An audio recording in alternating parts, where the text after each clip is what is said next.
Hello everyone, अस्सलाम वालेकुम। उम्मीद करती हूँ कि आप सब खैरियत से होंगे और अपनी स्टडीज़ पे फोकस कर रहे होंगे।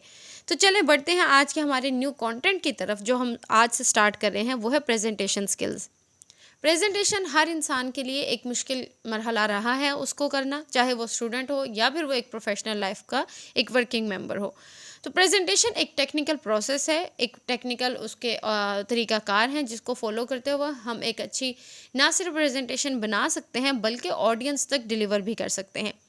इस प्रेजेंटेशन के कंटेंट में हमने टोटल 4 लेसन्स बनाए हैं, जिसमें सबसे पहले लेसन में हम स्टडी करेंगे कि प्रेजेंटेशन को अच्छे तरीके से स्ट्रक्चर कैसे किया जाता है।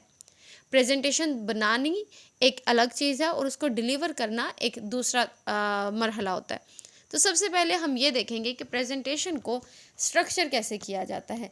How to structure a presentation for an academic और फॉर अ प्रोफेशनल पर्पस। तो आज के चैप्टर में सबसे पहली बात जो आपने फोकस करनी है वो 4 चीज़ें हैं। जब आप एक प्रेजेंटेशन बना रहे हैं उसको आप स्ट्रक्चर कैसे करेंगे, उसको बनाना कैसे। हर चीज़ को करने के लिए एक फ्रेमवर्क डिज़ाइन करते हैं। उस फ्रेमवर्क के बगैर आप कोई भी चीज़ अच्छे से नहीं कर सकते। तो जैसे कि प्रेजेंटेशन की बात करते हैं तो उसमें 4 चीज़ें आपने स्ट्रक्चर में फॉलो अप करनी है। सबसे पहली क्या है, बी क्लियर इन ऑब्जेक्टिव। अगर आप स्टूडेंट हैं तो आपको टॉपिक आपके सुपरवाइज़र से मिला है या आपके टीचर से मिला है, या फिर अगर आप फील्ड मेंबर हैं तो वो टॉपिक आपने खुद से सिलेक्ट किया है अपनी ऑडियंस के लिए, चाहे वो आपका सेमिनार हो, कॉन्फ्रेंस हो या कोई भी मार्केटिंग वर्कशॉप हो आपके लिए। सबसे पहला काम क्या है, आपके ऑब्जेक्टिव क्लियर होने चाहिए कि आप प्रेजेंटेशन क्यों देने जा रहे हैं। वाई दिस टॉपिक और वाई दिस प्रेजेंटेशन, आपके ऑब्जेक्टिव क्लियर होने चाहिए। दूसरी चीज़, ऑर्गेनाइज द इंफॉर्मेशन। आपने अपनी इंफॉर्मेशन को कैसे ऑर्गेनाइज करना है। तीसरी अहम बात, सिग्नलिंग द स्ट्रक्चर। आपने उस स्ट्रक्चर को ऑडियंस तक कैसे सिग्नल करना है। और लास्ट पे एनालिसिस।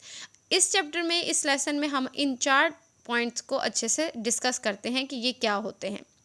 तो सबसे पहला है set clear objectives. What you know about the topic. आप टॉपिक के बारे में क्या जानते हैं और आपकी ऑडियंस टॉपिक के बारे में क्या जानती है। आपको ये अच्छे से माइंड मैप आपका क्लियर होना चाहिए। उस टॉपिक के हवाले से आपकी मालूमात क्या है और आपकी ऑडियंस क्या जानती है। तीसरी अहम बात, context and purpose of presentation, कि आपके प्रेजेंटेशन का बेसिक लुबे लुबाब क्या है, आप क्यों देना चाह रहे हैं। आया कि वो प्रेजेंटेशन आप किसी सेमिनार में प्रेजेंट करने जा रहे हैं, या फिर वो आपकी कोई एकेडमिक कॉन्फ्रेंस है, या फिर आप अपने ही डिपार्टमेंट में प्रेजेंट कर रहे हैं। जैसे बीइंग अ स्टूडेंट आप अपने सेमेस्टर वर्क में कोई भी प्रेजेंटेशन देते हैं। सेमिनार होगा तो उसके लिए आपकी ऑडियंस मुख्तलिफ होगी, कॉन्फ्रेंस में आपकी ऑडियंस मुख्तलिफ होती है, और यूनिवर्सिटी में आपके डिपार्टमेंट में आपकी ऑडियंस मुख्तलिफ होती है। तो हमारा जो कंटेंट है, हमारी प्रेजेंटेशन है, वो वेरी करती है from different setting to another setting. आपकी हर सेटिंग में आपकी ऑडियंस चेंज है, आपका कंटेंट चेंज है और आपकी प्रेजेंटेशन चेंज होगी। तो आपके ऑब्जेक्टिव क्लियर होने चाहिए कि आप प्रेजेंटेशन क्यों देने जा रहे हैं।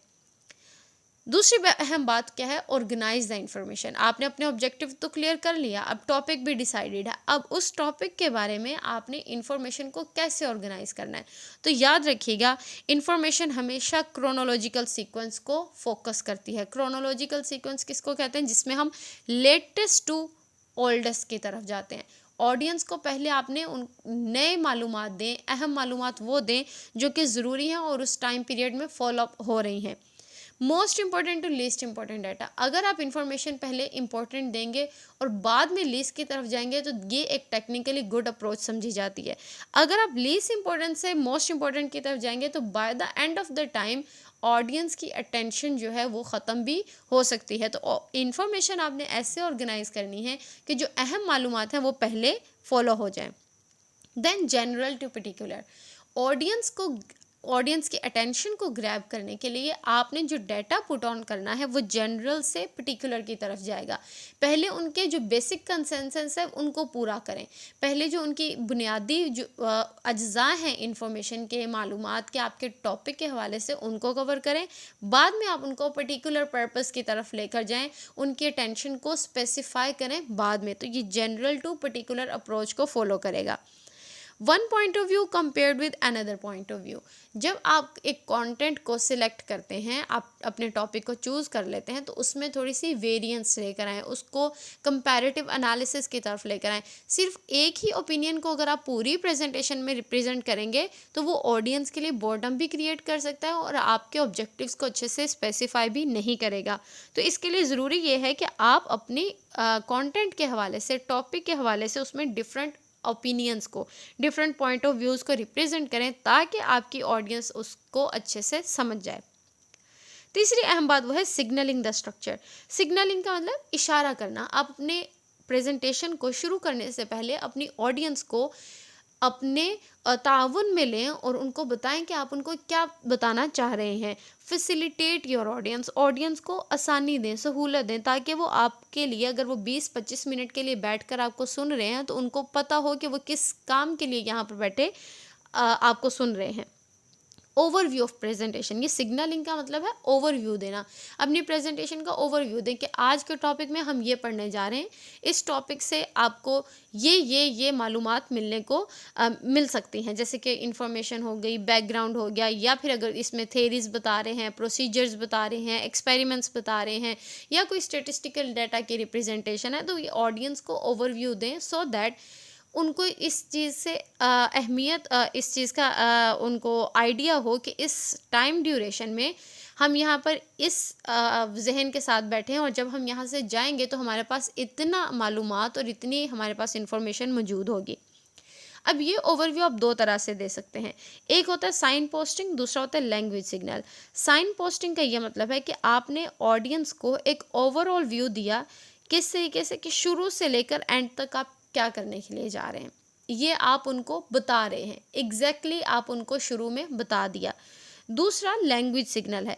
लैंग्वेज सिग्नल में आप उनको शुरू में नहीं बता रहे, बल्कि थ्रू आउट द प्रेजेंटेशन आप ऐसे अल्फाज इस्तेमाल करते हैं जिनसे ऑडियंस को आइडिया होता है कि अच्छा जी ये सारी चीज़ें इंटरलिंक्ड है। जैसे आपने कहा, first of all I will be letting you know about the introduction of the given और द सेड टॉपिक। उसके बाद आप उनको कहेंगे कि लेटली विल बी। तो ये जो ट्रांजिशन वर्ड्स हैं, उसके अलावा कुछ ऐसे वर्ड्स और फ्रेजेस को आप इस्तेमाल करेंगे जिससे ऑडियंस को पता चलेगा कि अच्छा इस कंटेंट के बाद हमें ये चीज़ भी सुनने को आ रही है या हम ये भी पढ़ने जा रहे हैं। तो ये ऑडियंस को सिग्नल देना बहुत ज़रूरी है ताकि आप ऑडियंस की अटेंशन को अपने तक मरकूज़ रख सकें। लास्ट स्टेप है एनालिसिस का।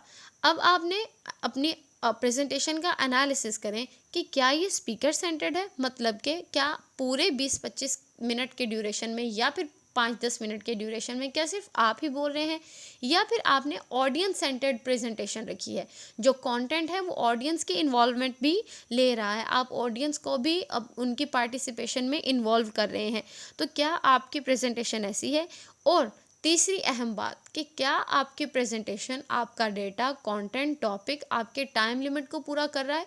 फॉर इंस्टेंस आपको सेमिनार में या कॉन्फ्रेंस में टाइम दिया गया कि आपने 10 मिनट में अपने टॉपिक को डिस्क्राइब करना है और ऑडियंस से शेयर करना है।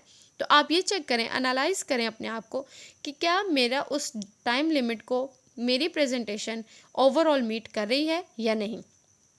आखिरी बात ये देखें कि क्या जितना भी डेटा मैंने कलेक्ट किया, जितनी भी प्रेजेंटेशन मैंने बनाई, क्या वो मेरे सेट ऑब्जेक्टिव्स को भी कवर कर रही है या नहीं। तो ये एनालिसिस करें। ये अभी आपने जितना भी स्ट्रक्चर के बारे में हमने पढ़ा है, ये प्रेजेंटेशन बनाने से पहले आप ये सारी चीज़ों को सोचेंगे। जब आप बना रहे हैं आप उनको फोकस करें।